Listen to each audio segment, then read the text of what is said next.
Evening. Welcome to Crime Watch. This is the final program for 1994. Last chance to ring if you see anything that jogs your memory or your conscience. It's your calls that make Crime Watch successful. More about the year's results later. But first we go back just 7 weeks to what a South Auckland family thought would be a normal, peaceful Tuesday night. Keep a picture of someone close nearby. This gold-plated oblong picture frame. May be in Wellington by now. Hamilton police investigating the sexual violation of a young boy want to find Michael Drury. He's 36, tall and thin. He may have shaved off his beard and travelled to the South Island. Tony Dixon escaped from a police van travelling to Mount Eden Prison. He'd been remanded on a charge of dangerous driving. Dixon is 26 years old, tall and of medium build. A snake, panther and eagle are tattooed on his arms. Finally, 2 requests from Masterton Police. Michael Tapane failed to appear in the district court charged with aggravated assault. Tapane is 20 years old and of medium build. They also want to find Andre Martine in connection with an aggravated robbery. 17-year-old Martine is tall and thin. He's known to have links in Napier. All calls to Crime Watch are guaranteed confidential. You don't have to give your name if you don't want to. It's 0800 654 654. A case now from Palmerston North. It just shows you can never be too careful. It was about 1:30 p.m. on Tuesday, the 30th of August, and the elderly Park Road resident was about to start her ironing when she heard a knock at her back door.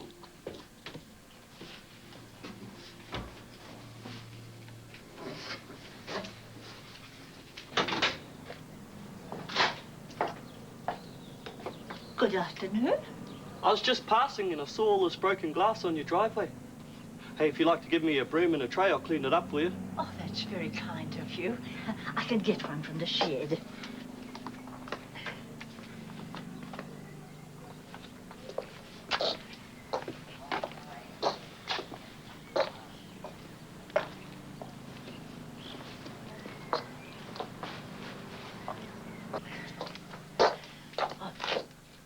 She assumed the man was following to the garage, but there was no sign of him either at the garage or waiting in the driveway.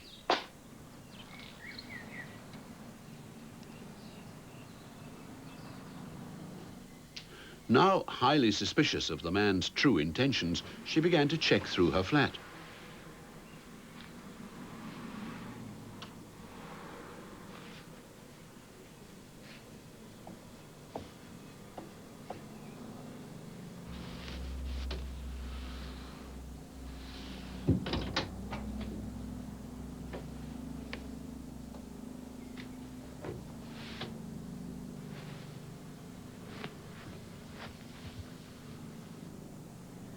So there you are.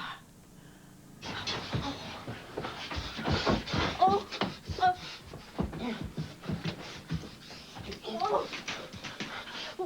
what is it you want? Please, I have osteoporosis. Where's your money? Where do you keep your money? Money? I have no money. We'll see. Now, stay there.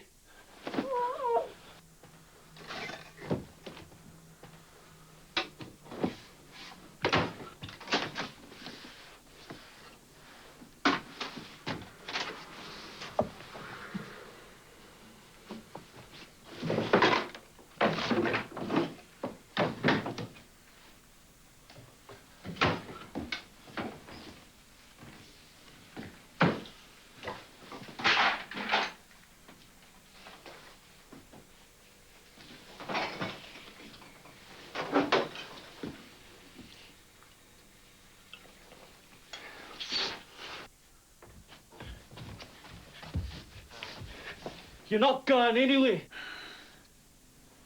I'll give you what money I have.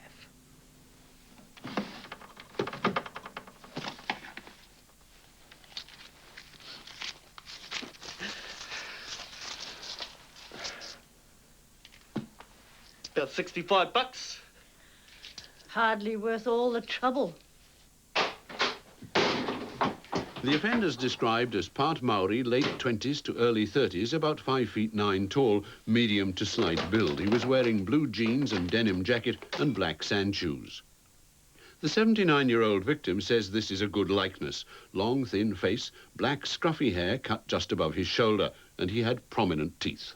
And Paul Claridge, a good description of the man. It is, Ian. It's a very good description, but we should really re-emphasise the deep sunken eyes and the thin, gaunt face. Yeah. So he was working alone?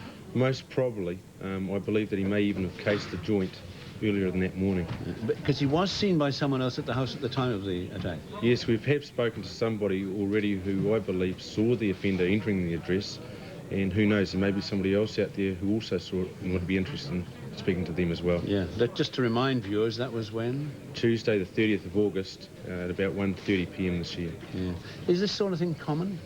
We had a spate of these sort of incidents in Palmerston North. They have curtailed since this offence, but there's possibly other offences out there that haven't been reported, and we're more than interested to have them reported. Yeah. Paul, what's your advice? Somebody living alone, somebody knocks on the door, offers to do them a good deed. How do you respond? Sorry state of affairs, but a sign of the times probably in. My suggestion if this sort of event happens again, thank them for the information, advise them that you will clean it up at your convenience and send them on the way. If you have any doubts about them, call the police. We'll check them out. Paul, thank you very much indeed. And Paul Claridge wants any information that'll help him to catch this man. You can ring now on 0800 654 654. Or if you want to talk to him later, it's Palmerston North. The phone number is code 06357 9999. Coming up, can you help Quentin and his family get back in touch?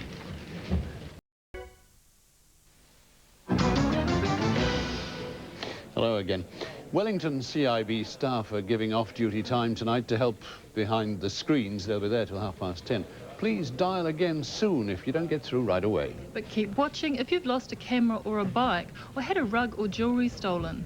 When a Te Anau woman went to collect the milk, she was surprised to find this on her porch. It's a Pentax Spotmatic with Soliga and Pentax lenses. This camera gear and sports bag were also found in Te Anau and Ivan Wilson Park. It's an Olympus with a range of filters and lenses. It hasn't been claimed by a local, so may belong to a tourist.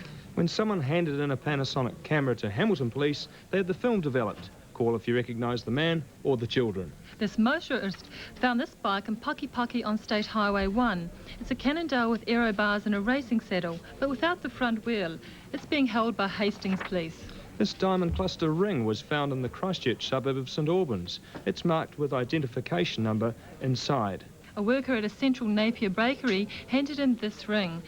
Set with diamonds and an amethyst, it's worth around $5,000. And has someone done a runner with your runner? Auckland Police have recovered this one, worth around $2,500. It's nearly 4 metres long. A Dunedin antique dealer became suspicious when someone seemed very keen to offload this jewellery. The brooch is engraved with Ms. Pa and a religious quotation. And local inquiries in Wellington have failed to find owners for the Marcasite watch and jade pendant. They're both unusual, and we're sure someone will recognise them. 0800 654 654 is the number. Get onto it now if you can help get any of those things back to their owner. Quentin Godwin went missing from Titirangi 2.5 years ago. He may have built a new life now, but his family still keep his mail and all his possessions, hoping he'll contact them and let them know he's okay. Quentin's kept bees since he was young, and a friend told us recently of an old country saying that if the hive is alive and well and the person who keeps it is alive and well, even if some bees swarm, the others will always remain. And it's a nice thought. We moved from England to Waiheke Island off the coast of Auckland when Quentin was 2. 3 years later, when he was 5, we bought our home in Titirangi, West Auckland, where we've lived ever since. Animals, large and small, have always been part of our family life. And as Quentin grew older, his passion for cowboys and horses was replaced by his interest in bees. Q, as we call him, had a lesson on insects at school when he was about 11, and he got fascinated by bees. So we bought him a hive that Christmas and a nucleus of bees the following spring, and that's how it all started.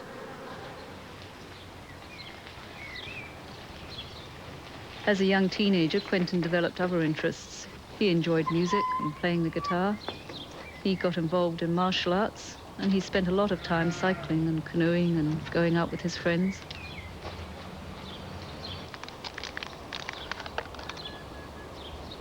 By the time Q was 18, he was a keen gardener. He grew cacti and he loved tending his own veggie plot. And he really enjoyed the environment we have here and did a lot in the garden too. Quentin's always been very sensitive and open with his feelings, which I guess is unusual in a young man, and I think it made things difficult for him at times. He was also quite confused about a lot of things. For example, he didn't know whether he wanted to stay at school or get a job. In the summer of '92, Kew enrolled in a forestry course in Rotorua. But things didn't work out as he'd planned. And by autumn, he was back here at home and back at college. He seemed to be settling down. He was studying, doing voluntary work with handicapped people, and working part-time. On Wednesday afternoon, 20th of May, 1992, Quentin left for work. That's the last time any of us saw him. He didn't arrive at work, but friends saw him later that afternoon here in Titirangi. We contacted the local police and we organised search parties, and we even sent these posters around the country.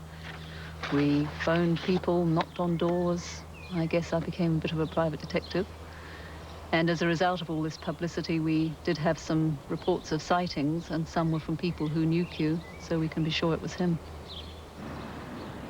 One of the sightings was in late '92, some 6 months after Kew went missing, at the Auckland railway station. Quentin was seen getting on a train by 2 friends. We also received a phone call here on the 14th of October, 1993. Can I speak to Quentin's mother? Oh, hi. I saw the poster about Quentin. He's fine. No, he's fine. We're married, we've got a baby, and everything's okay. The woman said her name was Marissa Godwin, and that she and Kew had a baby girl whose name is Jackie Elizabeth Godwin. She was a year old then, so she'd be 2 years old now. And we hope she'll call again tonight. Kew was 21 this July. He may have had a party. We commemorated it by sending cards out to family and friends. Because of his interest in gardening and bees, Quentin may be working on a farm or in horticulture. He also spoke about fishing boats, so he could be working on boats between here and Australia. He gets on well with people, so he may be working for older folk in return for his board and lodging. He could be anywhere in the country. I know Kew went through a tough time as a teenager, and it must be hard for him to get in touch with us now. But Kew, I'd like to say to you that your family, your friends, and your grandparents in England, we all talk about you a lot. We miss you heaps, and we'd love to hear from you anytime, preferably soon. And Quentin, wherever you are, I guess the message is very clear. Kew, ring home or ring us. We'll make sure any message you want to send gets to your mum. And coming up, the cats that sounded the alarm.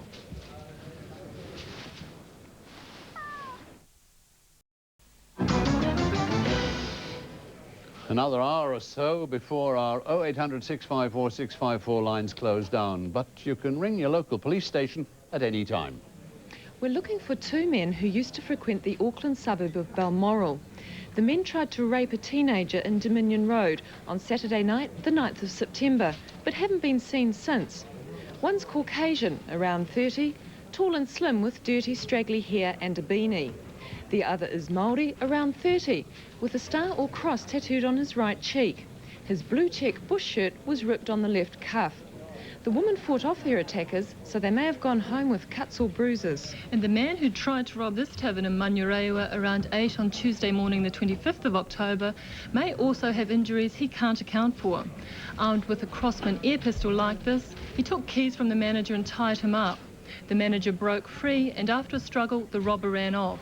Maori, around 30 and solid, the offender wore a pale balaclava. His corduroy baseball cap was found in a getaway vehicle, a Holden Commodore station wagon, registration NY1317, stolen the previous night from Epsom. Mid-morning on Friday, the 14th of October, an armed robber threatened staff at the Westpac Bank in Wellington's Newtown. He escaped through the back door. Māori or Pacific Islander, he's in his 20s and solid. There's a green stripe on the hood and back of his anorak and maroon patches on the shoulders. Stolen cash included French, Italian, Fiji and Swiss currency. He may still be trying to get rid of it. Around 8 p.m. on Monday evening the 12th of September, a man armed with a meat cleaver robbed this dairy in Cameron Road, Tauranga. Māori or Pacific Islander, he's of average height and build with a thin face. 2 days later we recovered the meat cleaver. This handbag and some clothing, including a woolen hot-buttered hat and a paint-splattered condor anorak. Are they familiar? An appeal now to contractors and scrap metal merchants, particularly in the South Island, who may have been offered large amounts of cable like this. $60,000 worth was stolen from an electrical services yard in Invercargill. Please call with any information. If you know anyone who used to keep these photos in their wallet, you could help Rotorua Police investigating a burglary. The photos were left behind after appliances and jewellery was stolen from a house. Overnight on Sunday the 4th of September, someone stole a ski boat and trailer like this from Ohope Beach, Whakatane. It's a left-hand drive tri-hull with a 200 horsepower engine. A witness saw the boat being towed by an American car, similar to this, but with right-hand drive. Painted red-orange, it had a dark flash along the side. Now we're going to hear about an Auckland viewer who always watches our program. Tonight it's our turn to try to do something for her. Born in Gisborne 83 years ago, Frances has experienced a great deal in her life. After her husband died in the Second World War, she went with her son to England, where she worked as a volunteer nurse. She tended many a Kiwi soldier. In fact, that's how she met her second husband. The family returned to New Zealand in 1947 and settled down. Her husband died 15 years ago. She says she's had a good life, not without its hardships, but happy. These days, Frances has a few aches and pains, but she manages to keep them under control. Some nice dinner for you, my sweeties. Come on now. And of course, life's much quieter now. Her days are spent close to home with her cats, a good book, and the TV. Oh, you lovely. I love you. You can't stay here, Mrs. Langley. No. Frances enjoys watching police programs like Crime Watch and The Bill. On Thursday, the 22nd of September, she finished watching The Bill and then decided to read in bed. I was reading a good murder mystery that night. I wanted to finish it because the woman from the library was coming to collect it in the morning.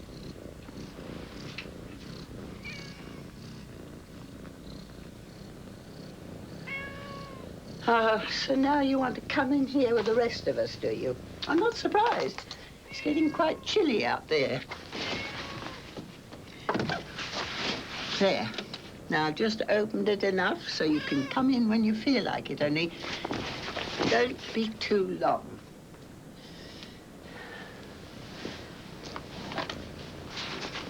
All right.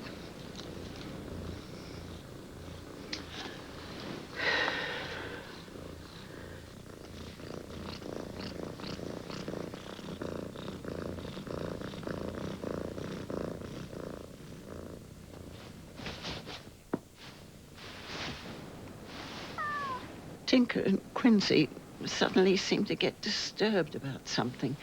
They looked frightened. I got a funny feeling. I decided to close the window.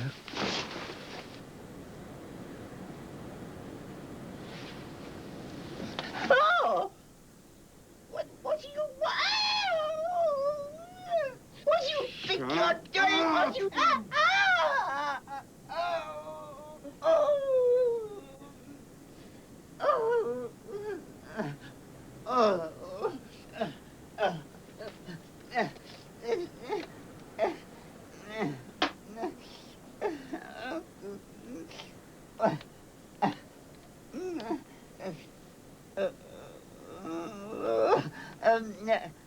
The police, please.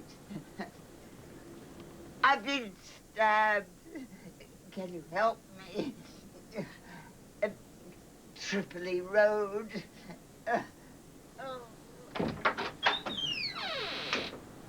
Once Frances had summoned police help, she headed for her neighbours to raise the alarm. What's wrong, lady? I've been stabbed. That's what's wrong. Look, would you see if you can get help from someone where the lights are still on? The young man returned to Frances soon after, said he couldn't raise any help and left. The police arrived moments later and Frances was rushed to hospital with serious knife wounds to her chest and arm. Can you get ambulance 10-2? What's happened? Jeremy, how dangerous were Frances's injuries? Frances is lucky to be alive. The knife hit her sternum, which prevented it from either going into her lung or heart, and that would have most likely been a fatal injury. Francis described the offender as Māori or Pacific Islander, in his teens, tall and slim. Jeremy, since this investigation began, you've been told about burglaries in the area. Was this going to be another one?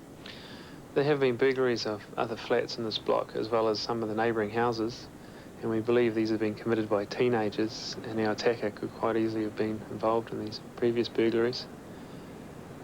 Unfortunately, Francis had already been burgled, and I believe there's a far more sinister motive to this attack. Who can help you solve this case? In particular, I'd like to talk to the youth that Francis spoke to when she first came out of the flat. He's a Maori or Pacific Island teenager of slim build and fairly well dressed. I believe he may hold the key to this case, and if he's involved, I'd like him to ring me in confidence tonight. He's quite lucky, if he is involved, that we're not investigating a far more serious crime. I'll never forgive him. Never. I've forgiven a lot in my life. But the way he looked at me and told me to bloody shut up, and when he knew when he went like that, never in my life. To think someone would do that when you've done nothing to them. I'll never understand it. Case Officer Jeremy Painting will be at the phone until 10:30 to take any information. Our next case is from Dunedin and a rugby team that had an unlucky season.